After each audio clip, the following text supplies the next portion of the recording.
Hello friends, শুভ সকাল সবাইকে। সবাই কেমন আছো? আশা করি সবাই ভালো আছো। আজকের ভিডিও হচ্ছে, তোমরা যারা এই গোড়া সমেত পালং শাকগুলো কিনে এনে, শাকগুলো তো আমরা খেয়ে নিই, এই গোড়াগুলোকে তোমরা ফেলে দাও। দেখো আজকে একটা উপায় বলছি। যাদের লাগানোর জায়গা থাকে বা টবে বা বস্তায় করে মাটি দিয়ে না এইগুলোকে লাগিয়ে দিলে খুব সুন্দর, খুব তাড়াতাড়ি আবার শাক হয়ে যায় এবং খেতেও পারো, তাই না?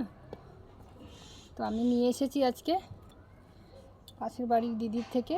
বলছি এইগুলোকে আমি লাগিয়ে দেবো, দেখো কত তাড়াতাড়ি শাক হয়ে যাবে, কত সুন্দর, হ্যাঁ না? লাগিয়ে একটু জল দিয়ে দিলে, এমনি বীজ লাগালে যত তাড়াতাড়ি না হয়, এই গোড়া সমেতগুলো লাগালে কিন্তু তাড়াতাড়ি বড় হয়ে যায় এগুলো।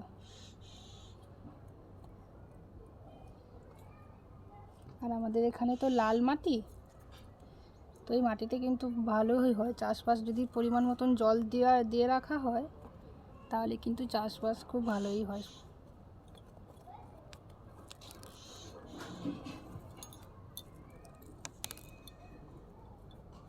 লাগানোর শেষে একটু জল দিয়ে দেবো, কেন এখন রোদ উঠে পড়েছে তো। জল না দিলে বিকেলে লাগালে ভালো হতো, কিন্তু বিকেলে ভাবলাম এগুলো আরও শুকনো হয়ে যাবে।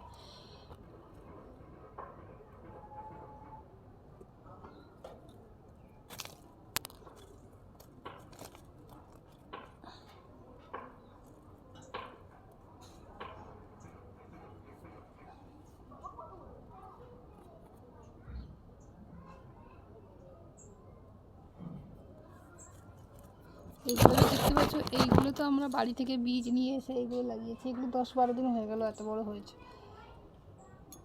বীজ নিয়ে লাগিয়েছি, এখন খাওয়া হয়নি একবারও। আর একটু বড় হলে তারপরে তুলবো।